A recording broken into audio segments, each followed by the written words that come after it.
I'm fine, Dr. Dixon, really. I'm just a little tired, that's all. Do you remember what happened just before you had your spell? I didn't have a spell. I was working on my newsletter, and I dozed off. And you woke up, you had trouble speaking, and you were very, very dizzy. Did you experience any pain early this evening? Any shortness of breath, anything like that? Huh? No, I didn't. I'm a very healthy woman. I'm not sick. I'm sure there's some simple explanation for all this. Dr. Dixon, what is it? Is it her heart? No, from what I can tell, your heart's in very good shape. What we have here is an extreme case of exhaustion. What does that mean? That means you're going to have to take it very easy here for the next couple of days. As in fact, tomorrow I'd like you to spend the entire day in bed. Well, I can't do that. I've got a farm to run, and I've got children to look after. A family. We're going to take care of you. Do you understand that? Mama, are you all right? Sweetheart, come on in. Dr. Dixon says I'm going to be fine. If you follow my orders, you will be. Now, don't you ever scare me like that again. I was really worried. Don't be frightened. I'm okay. I just have what's known as, I guess, a little simple case of exhaustion. Is that what you called it? Nothing that a little help with the chores won't cure. And that's exactly what you're going to get, right? Right? Yeah. And I'll pitch in, too, whenever I can. No, Lily, your mother just got out of the hospital herself. She's going to need you at home. Wish I could believe that. Well, I'm sure you'll work out some sort of viable schedule here. In the meantime, you've got to take it easy for the next couple of days. I want time in bed, and that's beginning right now. Come on. I'm going to walk you upstairs. Come on. Stop it, everyone. Don't treat me like an invalid. I can walk up the stairs by myself. Dr. Dixon, thank you so much for coming all the way out here. If you leave your bill, I'll take care of it in the morning. Let's just say this makes up for all the weight I've gained. Oh, thank you. Thank you so very much. Oh, by the way, there's a little fresh pie and some cookies. I'll tell you what, I'll have a piece of pie and some cookies if you're in bed by the time I count to 10. What do you say, okay? Come on. 1, Right. Yes, 2, come on. No fair. Yes, it is. Good night, everyone. Good night. Good night. Thank you again. Good night. Come on. Good night. Holden, put the cat in.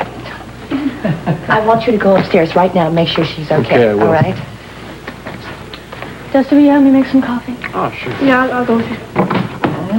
Listen, I want to thank you for coming out. I know you must have been asleep when Meg called you. I'm glad I could be of help. As a matter of fact, I wasn't asleep. I keep thinking about what happened at that restaurant this evening. Oh, I know. Poor Mrs. Hughes. It's just awful what they've gone through lately. They've had their fair share of traumas lately, haven't they? I'm afraid my son has had a front seat. Well, he's seen it all. He lives there with his mother, you know. Sometimes I wonder if that's such a wise thing. They have so much trouble. It's very difficult watching your kid grow up in somebody else's house, you know. I mean, I can imagine.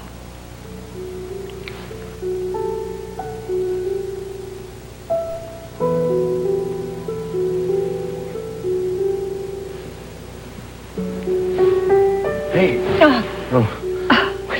Where are you going? Oh, I'm sorry, honey. I couldn't sleep. I was trying not to wake you up. I'm sorry. Oh, that's okay. I know you got a lot on your mind.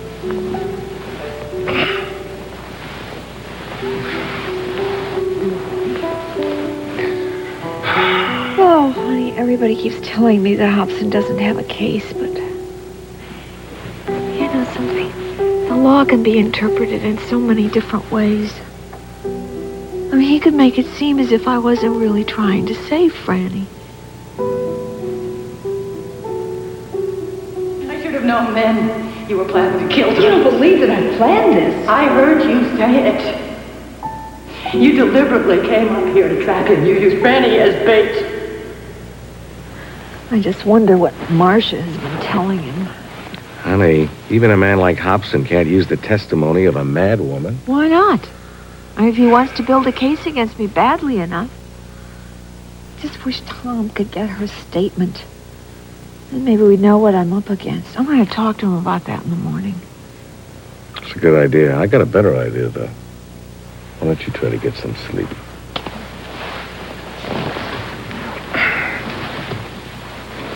Oh, honey. I don't know what I'd do if you weren't here. I just feel as if I need somebody to protect me, you know? You got it.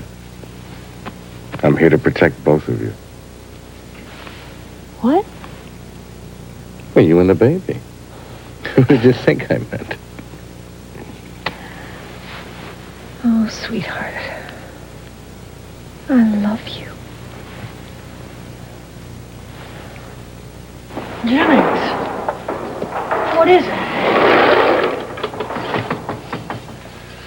I'm sorry to wake you, Marsha. I just heard late tonight. You're going to be prosecuted in federal court in a kidnapping charge. If you're found guilty, you're facing life imprisonment. What do you mean, if I'm found guilty? I've already signed a statement admitting that I kidnapped Kim and Frannie Hughes. I want you to change that tonight. I can't do that. The district attorney needs it to prosecute Kim Hughes for Douglas's murder. Do you realize what you're doing? You've given Hobson everything he needs.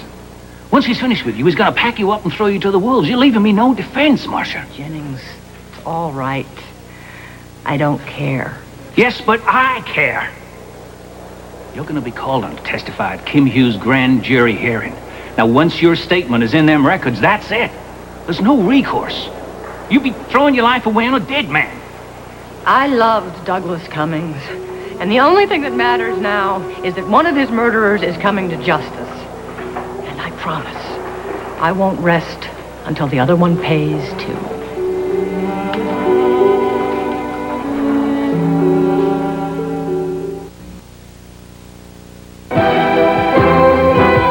This portion of As the World Turns has been brought to you today by delicious Citrus Hills Select Orange Juice. It gets your juices flowing. And by Lemon Fresh Joy. One little squirt puts the squeeze on dirt. We'll continue with part 2 of As the World Turns in just a moment.